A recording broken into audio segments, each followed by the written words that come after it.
So good morning everyone. My name is Lalit Soni and I welcome you all in this live session by Drishti IAS.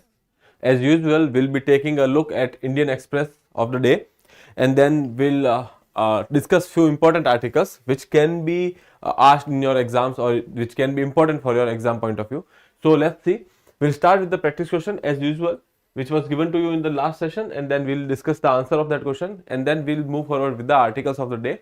We will discuss the Indian economy a review. So this article, or you can say this is a report basically from the office of chief economic advisor. So we'll be discussing this report since you know that budget season is here now, and the full-fledged budget will be announced after the Lok Sabha elections.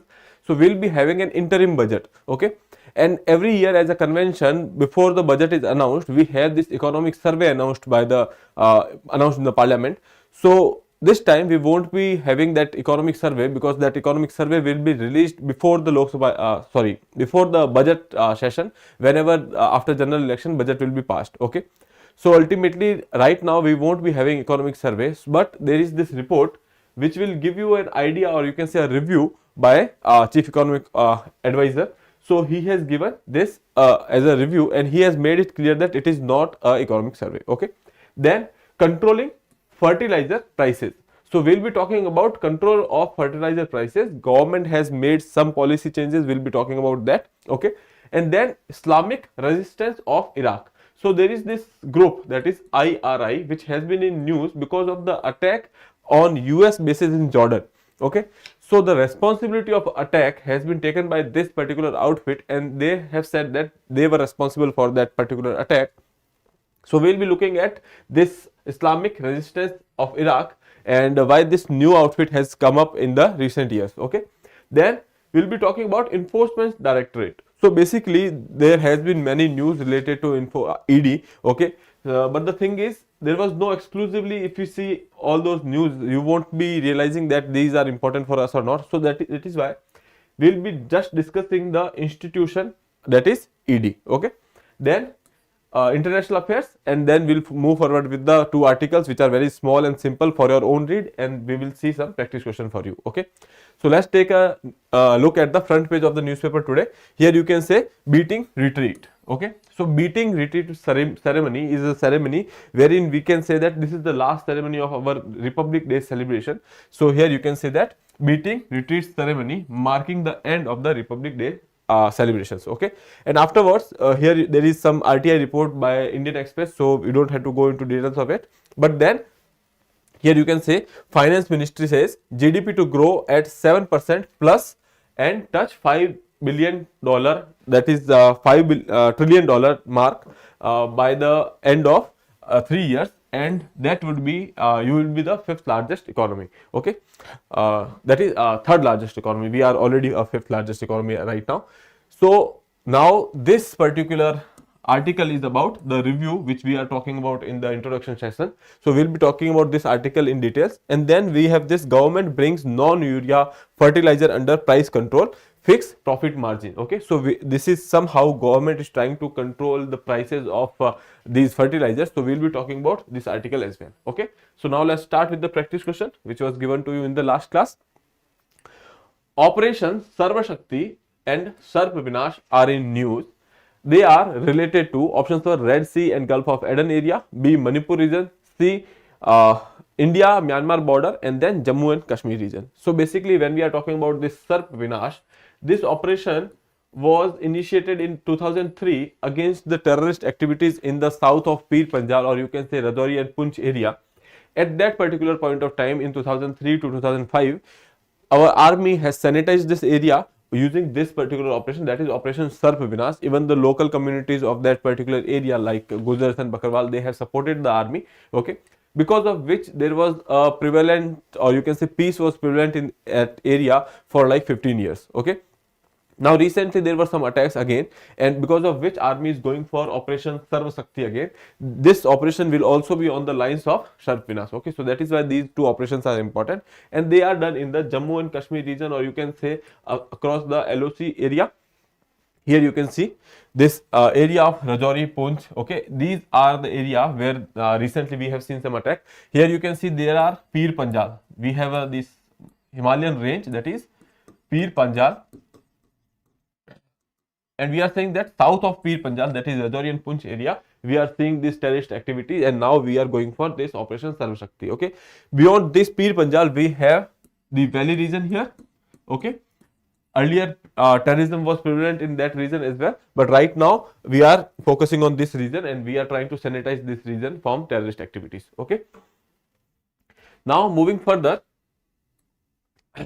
so the first article is about this review ahead of budget. Finance Ministry says GDP to grow at 7% plus, touch 5 trillion in 3 years. Okay, so now they are saying that 5 trillion in 3 years and even 7 trillion in next 7 years, or you can say by 2030.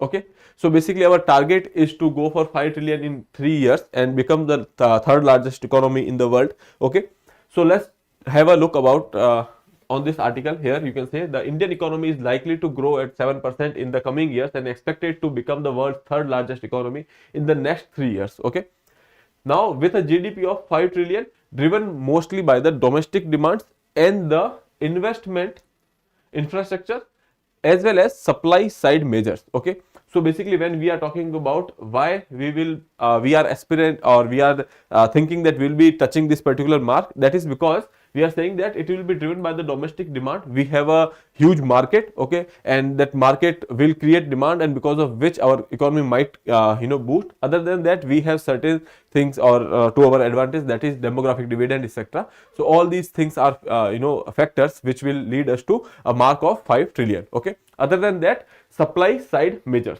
such as investment in manufacturing and investment infrastructure and manufacturing. Okay, we are trying to boost manufacturing. We have various schemes for that. Make in India we have, and other than that we are trying to develop some skills in our workers. Other than that, we have this production linked subsidies, etc. So all these initiatives are basically targeting for our increase in the manufacturing, and ultimately we are trying to touch down this mark of 5 trillion, and this report is saying that in the next 3 to 4 years we will be achieving that. Okay, the report titled "The Indian Economy: A Review" has been prepared by the Office of Chief Economic Advisor. So basically, when we are talking about economic survey, that is also been made by or prepared by this Office of Chief Economic Advisor. Okay, so the Chief Economic Advisor right now, he is V. Anantha Nageswaram. Okay, so he has given this report and he has given some statements about it. Okay, we won't go into much into numbers, okay, because all the important numbers are given in the further slides. Here you can see that while flagging the 3 future trends, in this report they have discussed 3 trends in the future. So these 3 trends are end of hyper globalization in the global manufacturing. We have seen that recently there are some policies like America First, okay, and there are some protectionism which is given increasing on the trend. So that is why we can say that this hyper globalization, after LPG reform, we have seen that the liberal world is going towards globalization more and more, okay, and economies are more and more interlinked. Okay, so now we are saying that this hyper globalization will end. There are chances. Okay, other than that, we have this evidence of or you can say advent of artificial intelligence. Okay, after advent of artificial intelligence, there are few effects. Okay, so that is also we will talk about what will be the impact of artificial intelligence. Okay, so that we will discuss. And the third, what they are saying that is related to your climate change and the environmental factor. So these are 3 trends we will be talking about in the further slides. Okay, hold on.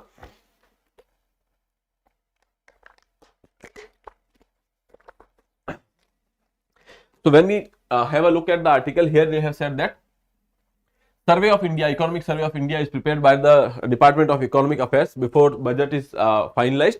Okay, we know that our date for the budget conventionally it is February 1st.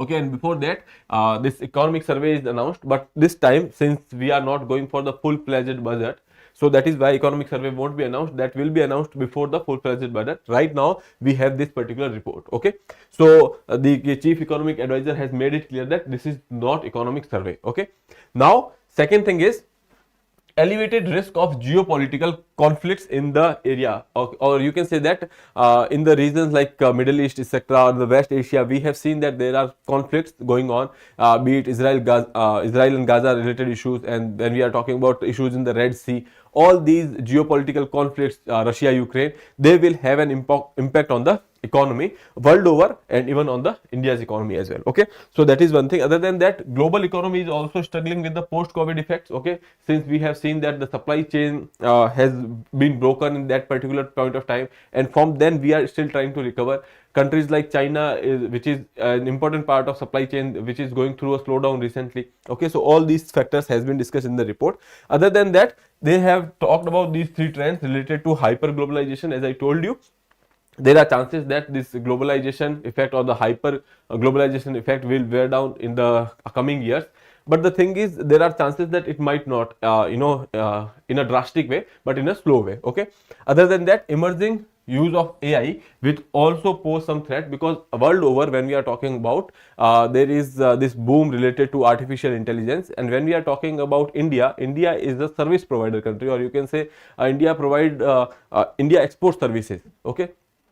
So if you have artificial intelligence everywhere which can do the job of a human, our advantage in the services is that we are providing cheap, or you can say cheap services, or you can say, since there is the cost which is lesser, because of the wages are lesser in India, and because of which our exports, or in the service sector, our exports are competitive.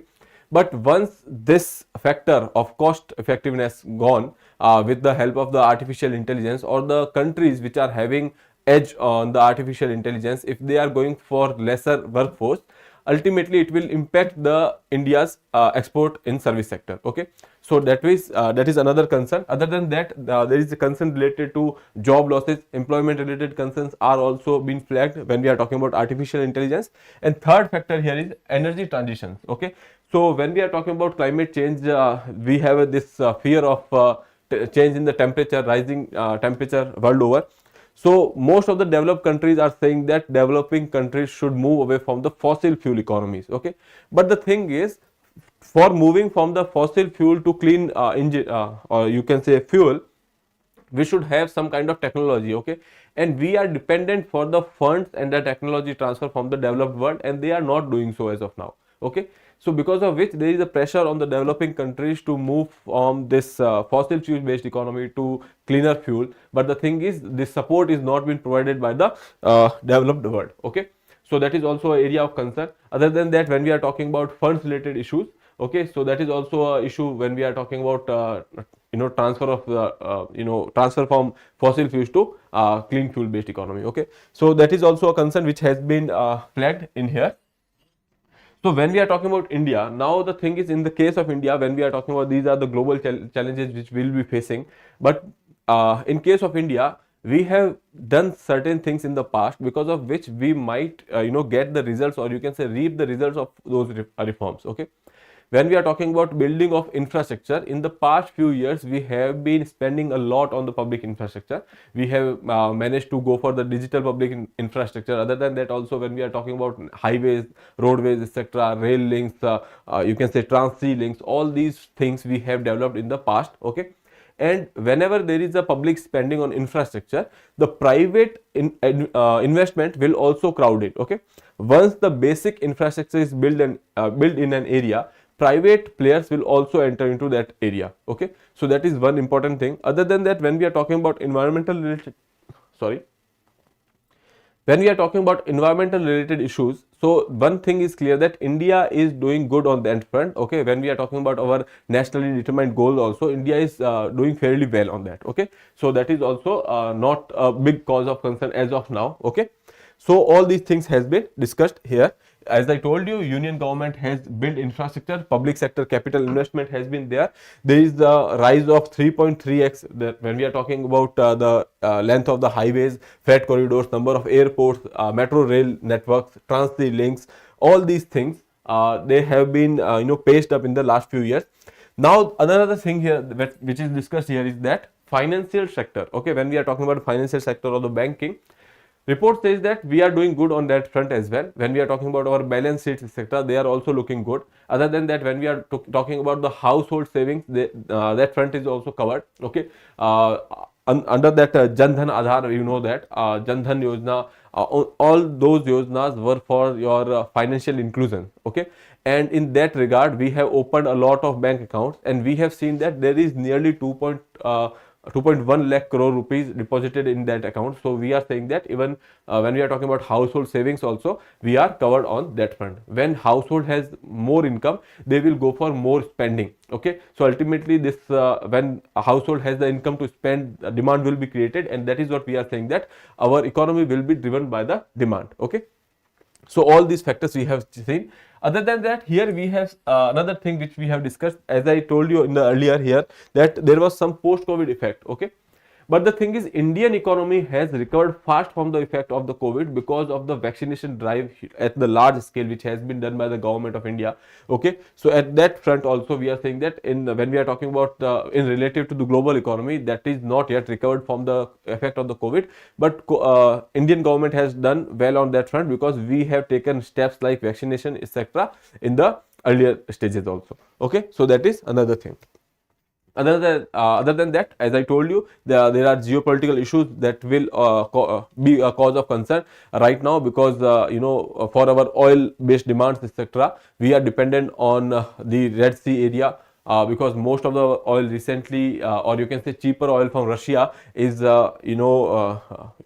exported, or imported through this particular sea route of Red Sea. Okay, so since there are problems going on because of the Houthi rebels, so that will impact somehow our oil demands. But in the past, we have done fairly well when we are talking about the oil prices.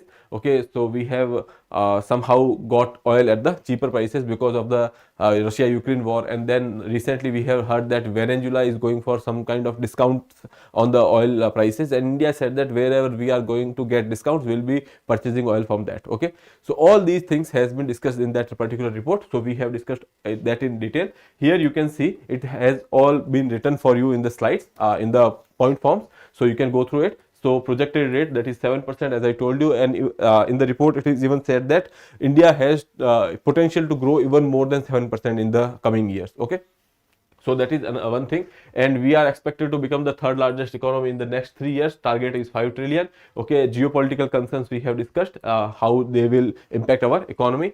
And now there are 3 future trends we have discussed, that is related to your end of hyper globalization and advent of artificial intelligence and the energy transition challenges. Okay, India's preparedness also we have discussed, the policies which has been adopted in the last decade. Now they will somehow help us boost our economy. Okay, so India is well to tackle the challenges. Unprecedented infrastructure development which has happened in the last few decades, healthy financial sector with strong balance sheet and willingness to lend. Okay, so this is also we have covered. Now government's role, as I told you, in the COVID management, we have played an important and good role, and then resolution of the long standing issues like deficient infrastructure and the financial exclusion. So for that particular thing, we have talked about Jan Dhan Yojana or Jan Dhan Aadhar. Okay, and when we are talking about conclusion, India is better placed than ever to face the key challenges. Union government significant infrastructure development, and then financial sector's strength and the inclusivity initiative contribute to economic resilience. Okay, so that is about you can say a holistic review of our economy at that particular point of time. Okay, so now let's move forward with the another article that is related to your fertilizers pricing. Okay, hold on.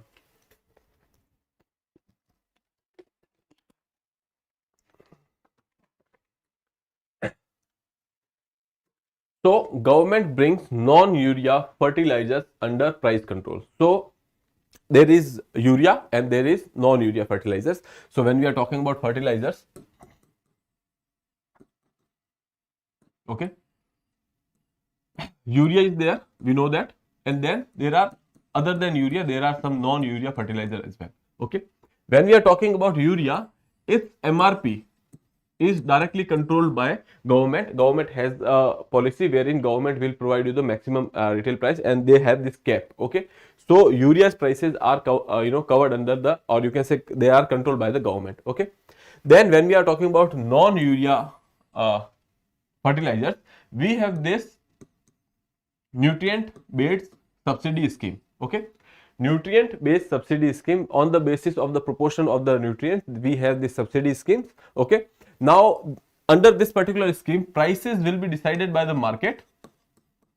Okay, prices will be decided by the market, but some kind of subsidy will be given by the government to this particular player, so that this fertilizer can be sold to farmers at a cheaper rate. Okay, so that is the mechanism as of now. That is, when we are talking about fertilizers, we have urea, which is directly controlled by the government, and then when we are talking about non-urea fertilizers, we have this nutrient based subsidy scheme, which was started somewhere in 2010. Okay, and under that scheme, that prices of that fertilizer will be decided by the market forces, and then government will give some kind of subsidy or some kind of financial support. Okay, so that is about NBS. For right now, what government has done is that we will discuss about that. But before that, let's see the article. Narendra Modi government has brought diammonium phosphate, that is one kind of fertilizer, that is DAP, diammonium phosphate, and then muriate of potash, that is MOP. Okay, this is also a fertilizer, and all other such fertilizer that receives nutrient based subsidy support. Okay, so now they will be covered under reasonable pricing controls. Okay, now NBS fertilizers, whatever fertilizer we are talking about here, that is covered under the nutrient based subsidy, unlike urea, whose maximum retail price is fixed by the government. When we are talking about urea, its MRP is fixed by the government.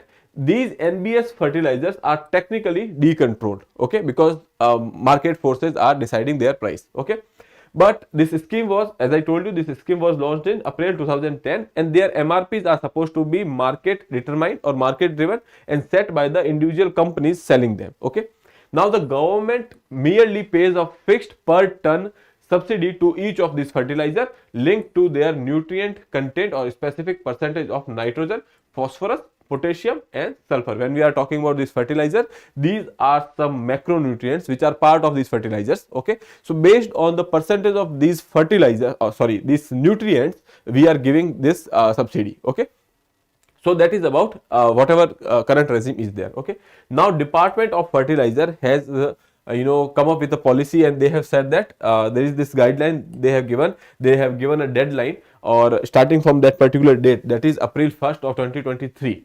Okay, they have put some cap on the profit earned by the companies. Okay, so now not on the prices but on the profit. Okay, so let's see what they have done. You can read this, otherwise I have covered all these things in the next slide.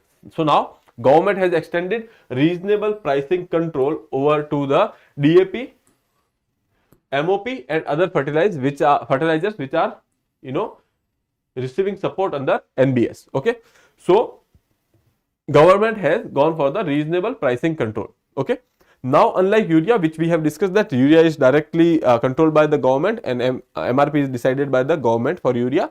Now for this NBS related fertilizers, as I told you, MRP is decided by the sellers, or you can say market forces, and then there is the financial support given to it based on the percentage of the nutrients in the particular fertilizer. Okay, now Department of Fertilizer issued a guideline effective from the April 1st 2023. So now you can see that they have gone for the retrospective effect. Okay, like when we are talking about retrospective effect, it means that that particular policy will be implemented from the past. Okay, so since we are talking about a date that is related to 2023 or 2023, so that is why we can say that it is from the retrospective effect. Okay, so now this department has said that maximum profit margin set for the fertilizer companies is 8% for importers, 10% for the manufacturers and 12% for the integrated manufacturers. Okay, so these are some data. If you want to remember it, that would be good, otherwise it's okay.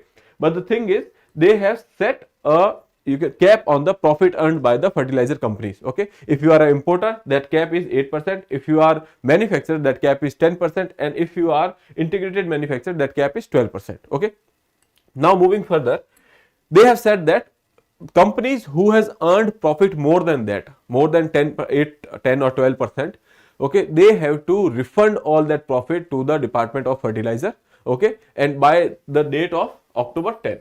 So, okay, so by October 10 you have to return it or refund it back to the Department of Fertilizer.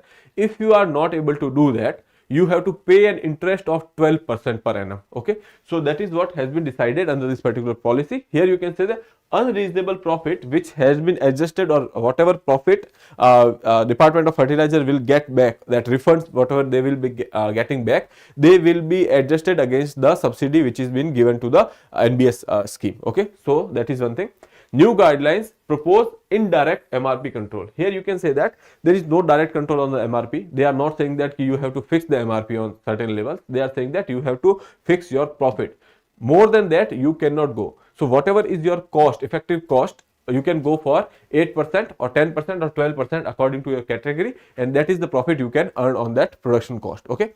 So when we are talking about the cost, total cost or the effective cost, the cost of sales include production, import cost, administrative overhead, selling and distribution overhead, and net interest and financing charges. So whatever you have to pay, whatever your liabilities are there, like not all liabilities, but let's say if you have taken some kind of interest, loan, and there is an interest regarding, regarding considering all those things and removing all those things, after that whatever cost is there, okay, on that particular cost you will be having that particular profit. Okay, so now that is about your pricing control of NBS related fertilizer. Okay, so here we are going for an cap on the profit and not directly cap on the MRPs. When we are talking about urea, we have direct cap on the MRP. That MRP is also decided by the government. Okay, now moving further with the article that is related to your ED. As I told you, there is no direct discussion in the newspaper related to ED. Okay, there was this passing reference, ED questions, Lalu Yadav, Huda and team camps at Soren's house in Delhi. So now the thing is, whenever you see, whenever there are elections nearby, there are chances that there are more raids by ED, more questioning by ED. All these things are normal course of action in the politics of India or even the politics of world. When we are talking about other countries, there are also some institutions which might be used for such things. But the thing is, what is ED? Right now we will be talking about that. I will not go into detailed issue of that because there are various videos on the Drishti IAS channel which has discussed this issue related to ED. Okay, so you can watch those videos, but right now I will be discussing this because I have taken this article to tell you that ED has been in news and they might ask you a question from ED. Okay, so Enforcement Directorate, it is a multidisciplinary organization mandated with the task of enforcing provisions of special fiscal laws. Okay, so when we are talking about this fiscal laws, anything related to your government's money policies. Okay, so we can say that here Foreign Exchange Management Act. Okay, so we have this FEMA 1999 related to foreign exchange or anything foreign transaction, etc. So that is one act. Second thing is Prevention of Money Laundering Act 2002. Okay, PMLA Act, that is related to your money laundering. Whenever there is a question related to fiscal laws, these two fiscal laws, ED comes into question. Okay, or you can say ED comes into picture. Okay, now the Enforcement Directorate was established in 1956 as the name was Enforcement Unit. Okay, and it was under the Department of Economic Affairs, and now later in 1957 its name was changed to Enforcement Directorate. Okay, so 1956 it was established and then the name was changed in 1957. Moving further, as a premier financial investigation agency of the Government of India, functions under the Department of Revenue of the Ministry of Finance. Okay, right now it is under the Department of Revenue, Ministry of Finance. Okay, now here there are, other than those two laws, there are certain works which are also undertaken by the ED, processing case of fugitives from India under Fugitive Economic Offenders Act. Okay, all those people who are economic offenders and they leave the country. Okay, they are trying to avoid the prosecution. So that is why all those things are comes under ED's purview. Now, sponsor cases of preventive detention under Conservation of Foreign Exchange and Prevention of Smuggling Activities Act, that is COFEPOSA. Okay, in regard to contravention of FEMA. Okay, so ultimately when we are talking about whenever there is a matter related to foreign transactions or prevalent or you can say money laundering, ED comes into picture. Okay, so that is about ED. You can read further into political issues related to ED. For you can watch any video on the Drishti IAS channel. There might be many videos related to that. Now moving further, fingerprints to videos and the pictures, NIA builds its own terror database. So National Investigation Agency has said that they will be building their own databases based on, you can say, even countries like USA has their own database, wherein all the data related to these terrorists, be it name, be it picture, be it their fingerprints, whatever data we have on them, they will be collected on a particular database, so that in the time of you can say matching this data, or you can say if you have to search for that data, you can do it very easily. Okay, so here you can say the National Investigation Agency for the first time collected details of all terrorists, including those from the Indian Mujahideen, Lashkar-e-Taiba and Khalistani militant groups. Okay, and they will be on a one common server. Okay, National Terrorism Data Fusion Analytics Center. So that is NTD, National Terrorism Data Fusion and Analytics Center, that is NTD FAC. Okay, so this will be on the lines of Global Terrorism Database of United States. Okay, and it is scheduled to be inaugurated by our Home Minister today. Okay, so in this particular database we will be having case history, and then fingerprints, videos, pictures, social media profiles, and information related to terror groups. Okay, other than that also we'll be having data related to your narco offenders as well. Okay, so that is the one thing which we are going for right now. Other than that, we have this National Automated Fingerprint Identification System, and when we are talking about this NTDFAC, we'll also have face recognition system. Okay, which will help them scan the picture of suspect in case of any crime. Okay, so that will make the criminal justice system easy to work. Actually, there will be some, when we are talking about matching with the data, there is so many red tapeism, but when they are all the data are on one server, okay, so you can directly scan the details and then directly search for that particular detail in the server. Okay, so that will make it easy for the investigating agencies. Okay, other than NIA, even the state police can also refer to this database. Okay, Home Minister Shah has asked all state police forces and anti-terror agencies to adopt such a ruthless approach that no new terror group can be formed. Okay, so now we are taking this hardliner approach towards terrorism, which is I guess need of the hour. Okay, we need to not only combat terrorism but also dismantle its entire ecosystem. Okay, that is the statement which has been made by our Home Minister. Okay, so India has nearly 39 terror organizations which are banned, and declared 56 people as designated terrorist under UPA Act. We have this UPA Act which is directly dealing with the terror activities. Okay, so under that we have banned nearly 39 terror organizations, and 56 people we have designated them as terrorist. Okay, so that is from this article. What you have to remember is that we have now a national database for related to information related to terrorism. Now, what is IRI? Okay, so there was recently an attack on the US base in Jordan. Okay, and that base is on the border of Syria and Jordan. Okay, so now that base was attacked, and there are speculation made that who has attacked this particular date. US has said that this is because of some kind of Iran backed rebels, or you can say militant groups. Okay, but recently organization took responsibility of that attack. That organization is IRI. Okay, or when we are talking about this organization, this is an umbrella term used to describe operations of all Iran-backed militia in Iraq, including strikes into Syria. So basically, when we are talking about all those Iran-backed militia or all those Iran-backed rebels, we are talking about this IRI. Okay, so let's talk about this organization, and we will also see why there is this US base in Jordan. Okay, So US military servicemen were killed in a drone attack on their outpost in Jordan. For the first time, US soldiers had died ongoing Middle East conflict. So whatever conflict right now going in the Israel, and there is a spillover effect of that conflict, under that it is for the first time that US soldiers had died. Okay, and Joe Biden has said that radical Iran-backed militia group was operating in Syria and Iraq that was behind this attack. But recently, Islamic resistance of Iraq has claimed the responsibility of this particular attack. Okay, when we are talking about Jordan, we will be talking about the boundaries of Jordan. Why these particular forces are placed in Jordan? Because Jordan is getting a lot of military assistance from USA, and there are various USA trainers which are placed in Jordan. Other than that, when we are talking about, there was this civil war in Syria. Okay, at that particular point of time, there was this group, that is Islamic State. Okay, and that was creating some kind of chaos in this region, and USA was trying to fight this Islamic States group from this area, that is Jordan. Okay, so there was this point, or you can say the place, Tower 22. Okay, which was attacked. So that is basically US based in Jordan. Okay, and it is on the border of Syria and USA.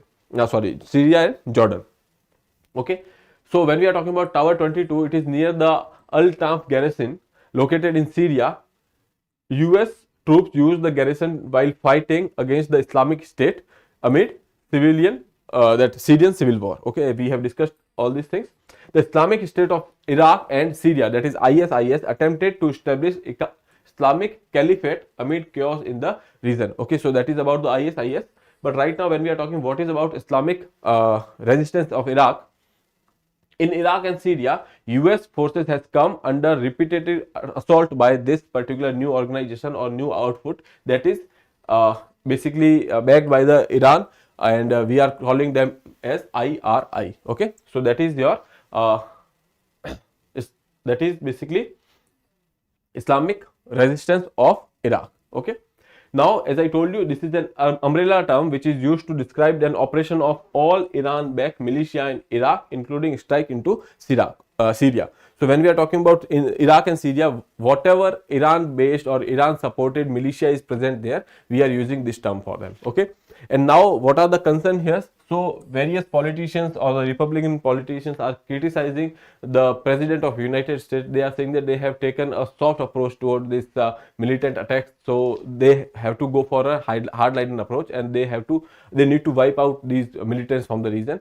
And after that, Joe Biden has said that they will retaliate to this particular strike. Okay, so right now, what from this article, one thing that is important for you is that what is IRI? That is Islamic Resistance of Iraq. Okay, so this is a term which is used for, or you can say this is an umbrella term which is used for all Iran based or Iran supported militia in this particular region. Okay, now we can move further.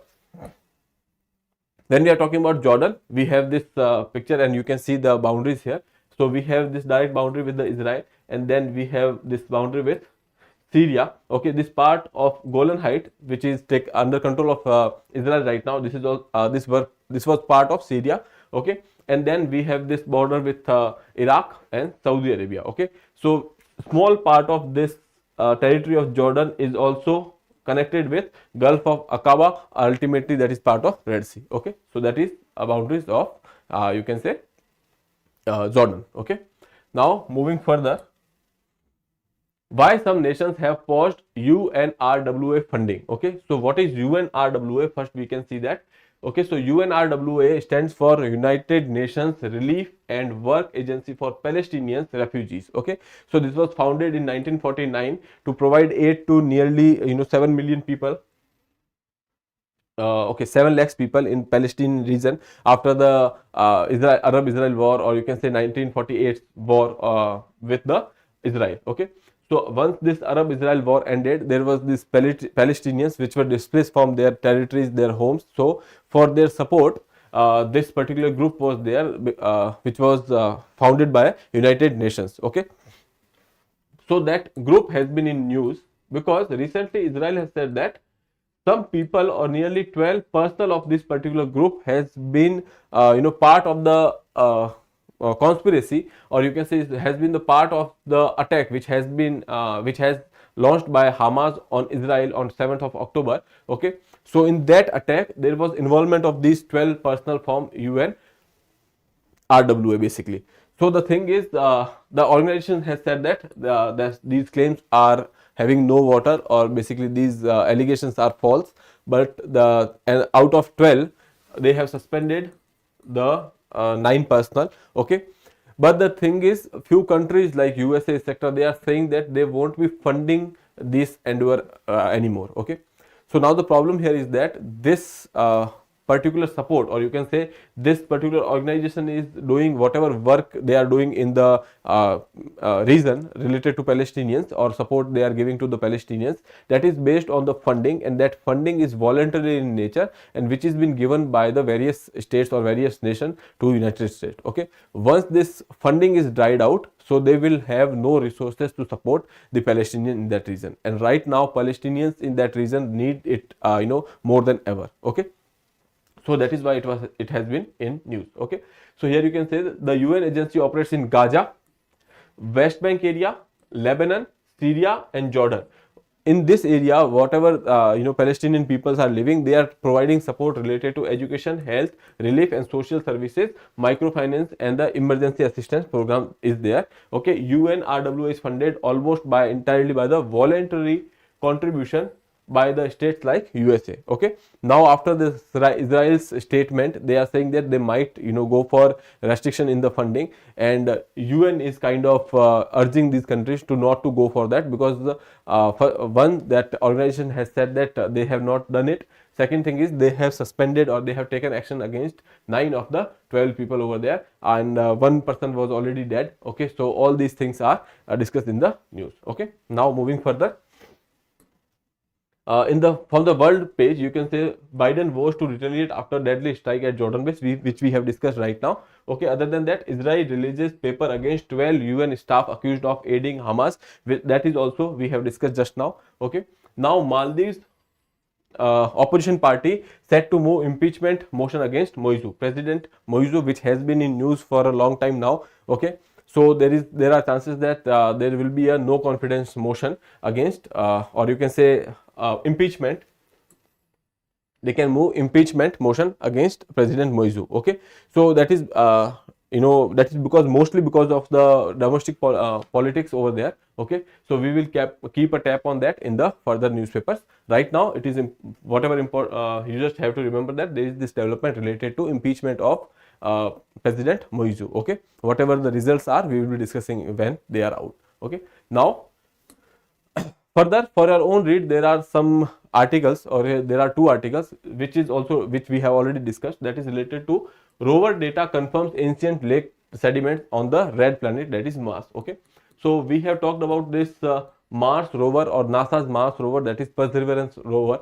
Okay, so we have talked about the data which has been collected by this particular rover, and they have said that that gives an evidence that there was water which was existent over there, and there might be a microbial life. Okay, so that is what has been discussed in this small article, so you can give it a read. And then there was an article related to seafood, or you can say cultured seafood. Here you can say a new public private partnership to grow seafood outside the sea. So basically, when we are talking about this seafood outside the sea, they are talking about cultured meat. Okay, so this meat is basically generated in laboratories using the tissues, cell tissues from that particular animal. They cultured it in the laboratory. Okay, and this particular meat will be having the same texture and taste. Okay, so to avoid the pressure on the fishing, overfishing actually leads to you can say somehow it hinders the ecosystem of the sea. Other than that, few species are being on the verge of threat, and that is why we have gone for this particular thing. And because when we are talking about seafood, mostly it is derived from the sea. Okay, and it has been currently in trends. That is why recently ICR, Central Marine Fisheries Research Institution, has gone for the public private partnership with startup, and they will be going for the cultured seafood. Okay, so you can read this article. Here you can say what is lab grown fish. So basically, they are talking about fishes which are to be cultured in the lab, or the fish meat which is to be cultured in the lab. Okay, other than that, what is the need to grow fish meat in the lab? As I told you, this will when we are talking about the demand of the seafood, it will keep some kind of pressure on the population of fishes. Ultimately it will lead to overfishing. And when we are talking about fishing, and when we are talking about intake of fish, we know that there are microplastics which are part of sea ecosystem right now because of our pollution. Okay, see, these microplastics are entering into the system of fishes, or you can say into the bodies of these fishes. When you intake that, those microplastic ultimately goes inside your body, and there is the threat of cancer as well, or other health issues. So that is why, to avoid that also, you can go for the cultured meat. Okay, now moving further for the last part, that is related to your practice question. So economic survey document presented a day before budget is prepared by, options are A, finance minister, B, department of revenue, C, office of economic advisor, and D, that is financial secretary. So you have to choose the correct option and answer in the comment box. With that, I would like to take your leave. If you have not subscribed the channel, please subscribe the channel. Thank you.